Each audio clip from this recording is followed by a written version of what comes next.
لا الہ الا اللہ پڑھ لا الہ الا اللہ۔ یہ ایک ایسی جامع اور عام دعا ہے کہ اس کو انسان کو اپنا وظیفہ بنانا چاہیے۔ سواری پہ سوار ہو رہا ہو تب، کسی نئی جگہ پر جا رہا ہو تب، نئے شہر میں داخل ہو رہا ہو تب، کوئی نیا کام شروع کر رہا ہو تب، ہر اس موقع پر جبکہ انسان کسی نئی چیز میں داخل ہو رہا ہو تو اس کو یہ دعا مانگنی چاہیے، ربی ادخلنی مدخل صدق واخرجنی مخرج صدق واجعل لی من لدنک سلطانا نصیرا۔ تو ایک تو یہ ہے کہ اچھی طریقے سے داخل ہوں اور نکلوں تو اچھی طرح نکلوں، اور آخر میں یہ کہ واجعل لی من لدنک سلطانا، مجھے اپنی طرف سے ایک طاقت عطا فرمائی، قوت عطا فرمائی۔ جب بھی انسان کسی جگہ پر جاتا ہے، داخل ہوتا ہے، تو اس جگہ پر داخل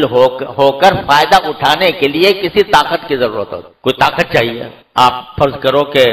کسی ہسپتال میں داخل ہو رہے ہو تو اتنی طاقت ہونی چاہیے کہ بھئی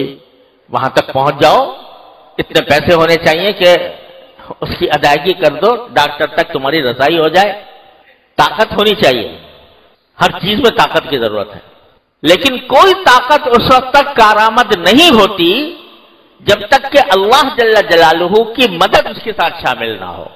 بڑا کاریل جوان ہے، طاقتور ہے، قوت سے بھرپور ہے، لیکن اللہ جل جلالہ کی توفیق نہ ہو تو وہ اس کی طاقت بیکار ہے، کوئی فائدہ مند نہیں ہو سکتی۔ لہذا صرف طاقت نہیں مانگی کہ طاقت دے دیجئے، بلکہ ایسی طاقت دیجئے جس کے ساتھ آپ کی مدد ہو۔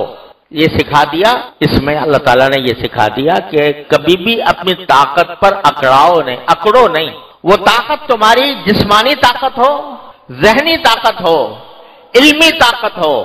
کوئی بھی طاقت ہو، اس پر اگر اترا گئے کہ میں تو بڑا طاقتور ہوں اور میں ساری دنیا کا مقابلہ کر سکتا ہوں، اگر تم اس پر اترا گئے کہ یہ میرا کمال ہے، میری طاقت ہے، میری قوت ہے،